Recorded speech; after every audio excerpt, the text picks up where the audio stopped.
સિનોર તાલુકાના છણભોઈ ગામે દશામાના જાગરણમાં અનોખો ધાર્મિક પ્રસંગ મહાપ્રસાદીનું પણ આયોજન। સિનોર તાલુકાના છાણભોઈ ગામે રાકેશભાઈ કાંતિભાઈના ઘરે મા દશામાના પવિત્ર નોરતા નિમિત્તે ભક્તિ અને શ્રદ્ધાભેર ધાર્મિક માહોલ જોવા મળ્યો હતો। પાંચમા નોરતે માતાજીના પ્રસાદમાં કંકુ જોવા મળ્યા બાદ આજે જાગરણના દિવસે માતાજીના જમણા હાથે કંકુ જોવા મળતા ભક્તોમાં ખુશીની લાગણી જોવા મળી હતી।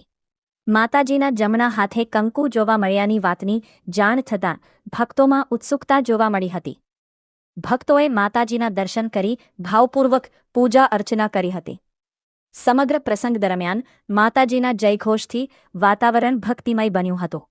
આજે દશામાના જાગરણ નિમિત્તે રાકેશભાઈ કાંતિભાઈના ઘરે મહાપ્રસાદીનું પણ આયોજન કરવામાં આવ્યું હતું, જેમાં પરિવારજનો, સગા સંબંધીઓ તથા ભક્તોએ પ્રસાદીનો લાભ લીધો હતો।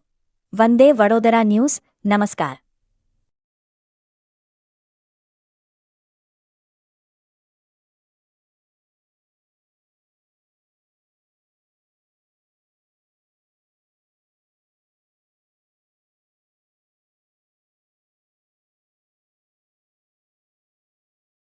जय दशामा मित्रों, सिनोर तालुकाना छाणभोई गाममां जेम दर वर्षे मां दशा माता परचो आपे छे तेम आ वर्षे पण मां दशा माताए परचो आप्यो। मारुं नाम वसावा प्रदीप कुमार छे अने पांचमा नोरते मां दशा माताए लापसीना प्रसादमां कंकुनो परचो आप्यो तो। जेम आज दशा मातानो छेल्लो दिवस छे अने जागरण पण छे अने विदाय पण छे, तो मां दशा मातानी मूर्तिना जमणा हाथ पर माताजीए कंकुनो परचो आप्यो।